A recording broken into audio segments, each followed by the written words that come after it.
And when the accident happened, it flipped. It's milliseconds, so you don't get a chance to think anything about it until I found myself and my family in the condition that we were in. And that's when you saw Direk, right? Direk showed up as the first person, yes.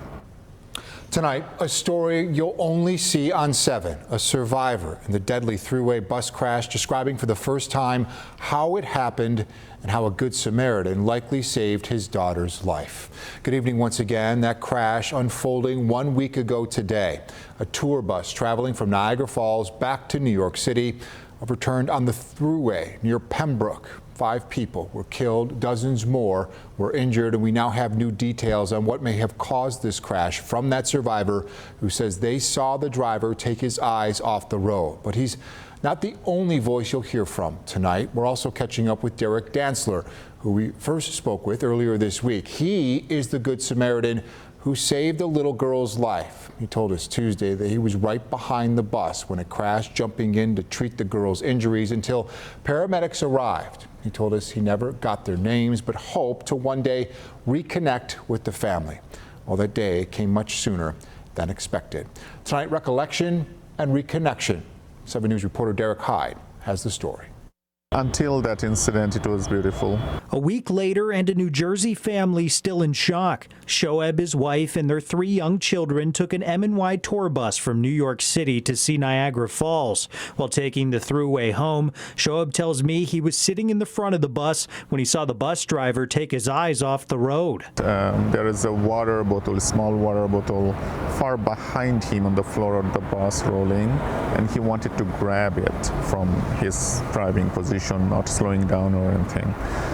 It was very far. He couldn't grab it, so it's tried a couple of times. At some point, he was trying to grab it where his head is not in windshield anymore, looking back to the water bottle. That's when he lost the control. Moments later, the bus overturned in the town of Pembroke, landing on its side. And when the accident happened, it flipped. It's milliseconds, so you don't get a chance to think anything about it until I found myself and my family in the condition that we were in. 5 passengers were killed, dozens more injured, including Shoaib and his entire family. His oldest daughter, 6-year-old Elsa, suffered serious injuries to her arm and back. And he said, "Help me, please," crying, you know what I'm saying? And so I ran back to the car, used rags that worked for like cleanup. So I grabbed them, balled the rags up, and I told him just apply pressure there and keep it there. And you may remember this picture of Shoaib caring for Elsa. Earlier this week, I spoke with Direk Dantzler, who was trying to reconnect with Shoaib after helping his family at the scene. I promised him that, you know,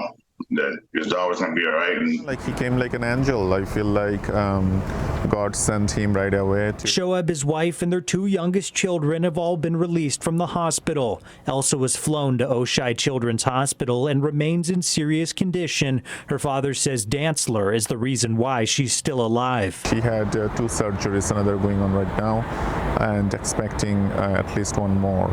So we are thankful that she's alive, but we are also seeking everybody's prayer so that she can be cured. Dantzler did reconnect with Shoaib and his family earlier this week over the phone. I thanked him a lot. And I got to hear her voice. She talked to me, and a lot of energy, a strong kid. You know, I feel more comfortable. I can relax. And as for the gifts Dantzler wants to send Elsa, he himself is a gift for us. Like, we don't need any other gift for him. You won't take nothing, but I'm going to send it anyway, you know. Well, thank you so much, you and your channel, for bringing Direk back to us. Shoaib tells me he's hopeful Elsa will make a full recovery. If you can keep my daughter Elsa's name on your prayer for her full recovery, we will be very grateful to you all.